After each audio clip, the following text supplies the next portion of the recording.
Hello, welcome to Joshua.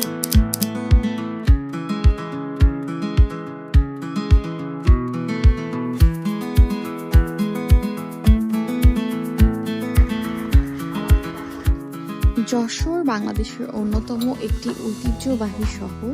এই শহর শুধু তার সৌন্দর্যের জন্য নয়, আরো অনেক কিছুর জন্য বিখ্যাত। তার মধ্যে অন্যতম হচ্ছে মাছ চাষ।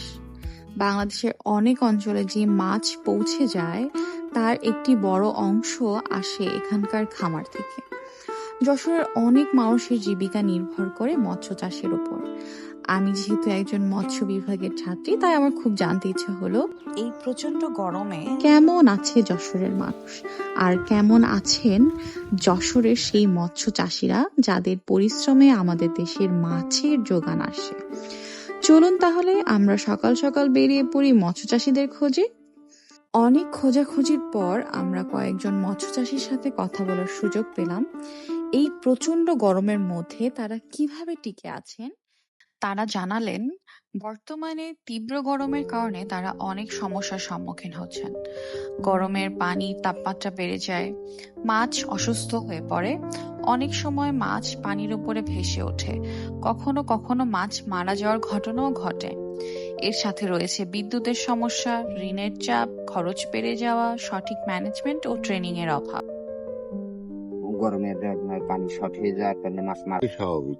জি, যখনই পানি কমে যায় তখন পানির মানে বেড়ে যায়, হিট বেড়ে যায়, মারা যায়। পানি কম থাকলে আপনার মাছ স্টক করে। মানে গ্যাস হয়, গ্যাস হওয়ার পরে স্টক করে। গ্যাস যখন হয় মাটির, যখন গ্যাস হবে তখন তার মাটির নিচে মাছ দাঁড়াতে পারবে না, অক্সিজেন ফেল করে তখন স্টক করে। মাছ চাষে বিশেষ করে গরমের সময় পানি গরম হয়ে যায়, অক্সিজেন শর্ট হয়, মাছ মারা যায়।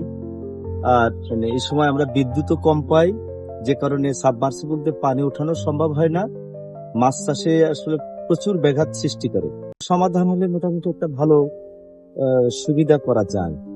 সরকারের কাছে একান্ত আবেদন, যাতে অন্তত আমরা যে সেচটা দিই, এই সেচ প্রকল্পে আমাদের বিদ্যুৎ যে ইউনিট যে টাকা নেয় তার থেকে যদি একটু সাবসিডি দেয়, কম টাকার বিদ্যুৎ যদি আমাদেরকে একটা সুযোগ করে দেয়, তাহলে আমাদের মোটামুটি একটা ভালো সুবিধা হয় এবং প্রোডাকশনটা বৃদ্ধি করা যায়।